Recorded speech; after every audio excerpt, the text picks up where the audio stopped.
بسم اللہ الرحمن الرحیم۔ السلام علیکم۔ آئمہ مفسرین فرماتے ہیں کہ حضرت ہارون علیہ السلام معافی کے سال پیدا ہوئے اور حضرت موسیٰ علیہ السلام قتل کے سال۔ آپ کی والدہ کو جب حمل کی گرانی محسوس ہوئی تو بہت پریشان ہوئی۔ پہلے دن سے حمل کو چھپاتی رہی اور قدرت خداوندی سے انہیں دیکھ کر کسی کو اندازہ بھی نہیں ہوتا تھا کہ آپ کے ہاں بچہ پیدا ہونے والا ہے۔ جب بچہ پیدا ہوا تو انہیں الہام ہوا کہ صندوق بنا کر اسے رسی سے باندھ لو اور جب خطرہ لاحق ہو تو بچے کو اس صندوق میں رکھ کر دریا میں ڈال دو۔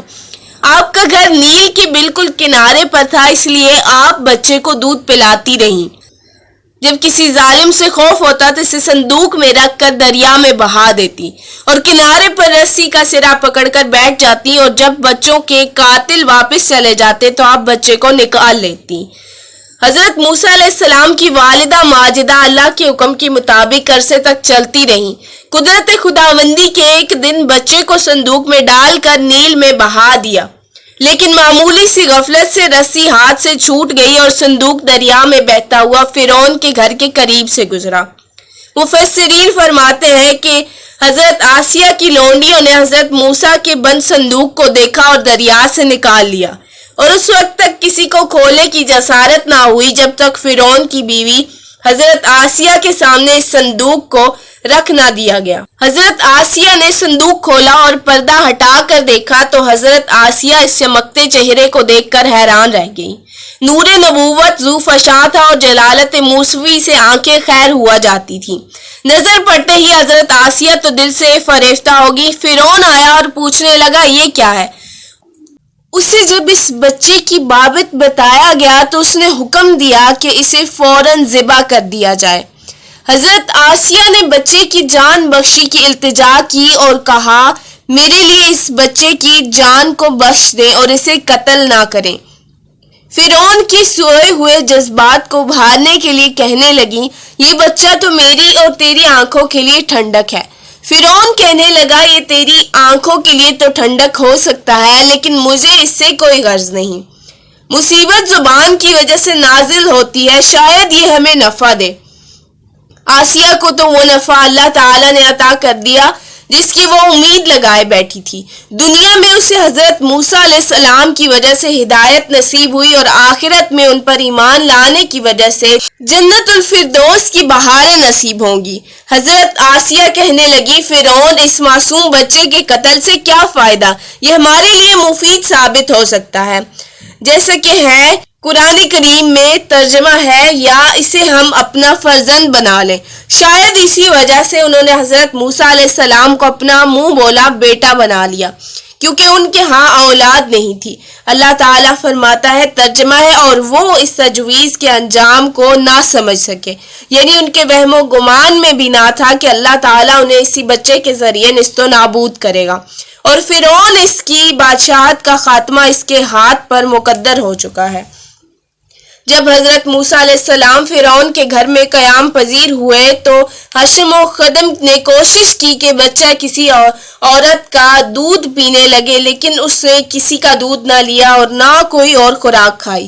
وہ اس صورتحال کو دیکھ کر بہت پریشان ہوئے، ہر ممکن کوشش کی کہ بچہ کچھ کھائے پیے اور خوراک کھائی۔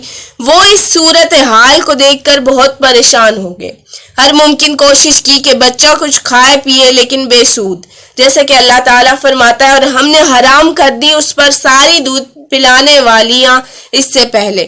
پھر جب وہ لوگ حضرت موسیٰ علیہ السلام کو لے کر بازار پہنچے تو وہاں اسی اثنا میں حضرت موسیٰ علیہ السلام کی بہن کی نظر پڑ گئی۔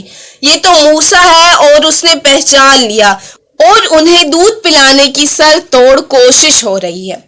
بچی آگے بڑھی اور یہ اظہار نہ کیا کہ میں اسے جانتی ہوں، بلکہ لا علمی کے انداز میں بولی کیا میں پتہ دوں تمہیں ایسے گھر والوں کا جو اس کی پرورش کریں تمہاری خاطر، اور وہ اس بچہ کے خیر خواہ بھی ہوں گے۔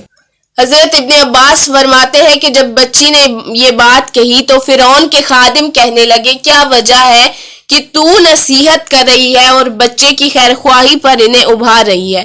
بچی نے کہا چونکہ میں بادشاہ کی خوشی اور اس کے بھلے کی خواہش مند ہوں اس لیے یہ کہہ رہی ہوں۔ لوگوں نے بچی کو چھوڑ دیا اور اسے ساتھ لیے گھر چلے گئے۔ حضرت موسیٰ علیہ السلام کو اپنی ماں نے گود لیا، جو ہی دودھ دینا شروع کیا فوراً آپ نے پینا شروع کر دیا اور پستان چوسنے لگے۔ لوگ بہت خوش ہوئے اور خوشخبری دینے کے لیے حضرت آسیہ کے پاس بھاگے گئے۔ حضرت آسیہ نے حضرت موسیٰ علیہ السلام کی والدہ ماجدہ سے فرمایا کہ آپ میرے گھر میں رہیں، میرے ساتھ اسی محل میں آپ کا پورا خیال رکھوں گی، لیکن انہوں نے انکار کر دیا اور کہا میں خاوند اور بچوں کو کیسے چھوڑ سکتی ہوں، انہیں میری ضرورت ہے۔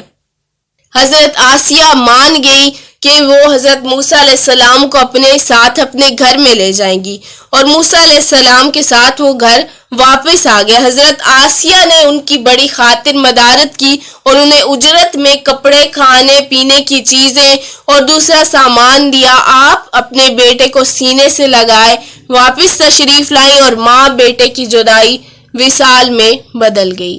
ویڈیو کے حوالے سے اپنی رائے کمنٹ سیکشن میں ضرور پیش کیجیے گا۔ ویڈیو پسند آئے تو لائک شیئر کمنٹ ضرور کیجیے گا اور چینل کو سبسکرائب کر لیجیے، بیل آئیکن کو پریس کرنا مت بھولیے گا تاکہ ہر آنے والی نئی ویڈیو آپ تک بر وقت پہنچے۔